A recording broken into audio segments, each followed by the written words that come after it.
Hi everyone, I'm Nikki, co-founder at Jexo, and thanks for joining me in our second video about prioritization techniques. Today we will learn more about RICE prioritization technique. The RICE stands for Reach, Impact, Confidence and Effort.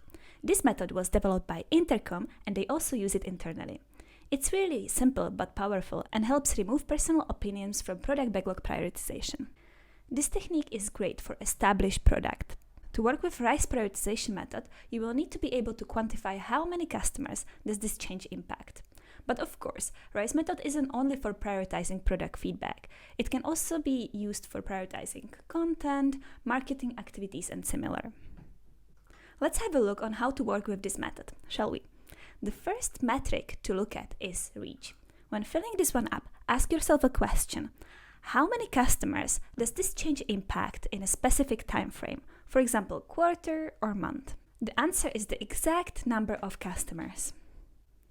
Next in the row is impact.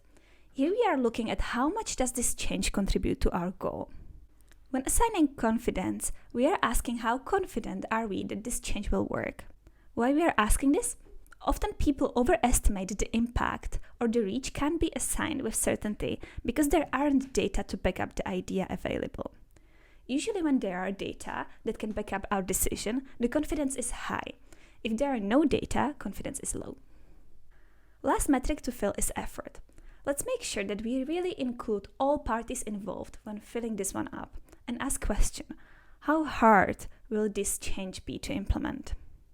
The RICE score is then calculated with the following formula. Now let's have a look on how we can use this template in practice. I prepared an example backlog in Jira and I'll be using Foxley prioritization plugin to record our metrics. When assigning reach to the onboarding video task, see how many new customers you had last quarter, or if you want to be even more accurate, you can calculate how many you are expecting based on your growth rate. Our navigation redesign task will impact every user that logs into our app. If we have 2,300 users, then that's the number we are going to use here. And last task is adding new filters. We can check how many users used filters last 3 months. You can see that this wasn't that hard in the end and it really helps to make better decisions. Next metric to fill is impact.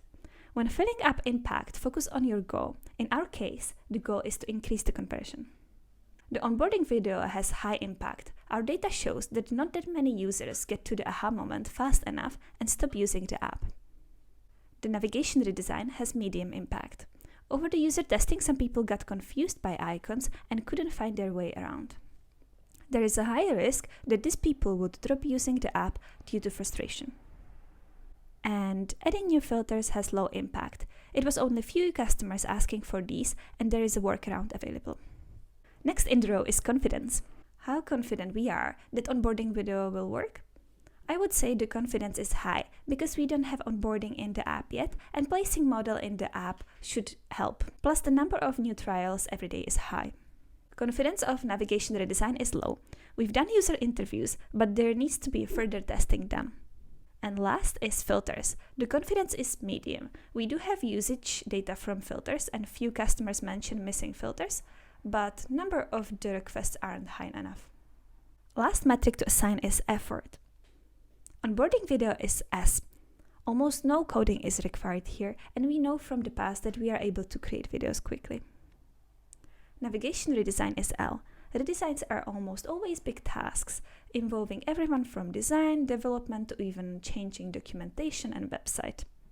And filters are medium. We already have some filters in place, so adding additional ones shouldn't be a big issue. Now we can have a look on the priority score and order our list by the priority score from highest to lowest and see the items that are most important on the top. You can also visualize the effort and impact metrics on the priority matrix to easily identify quick wins. High impact tasks that are achievable with low effort.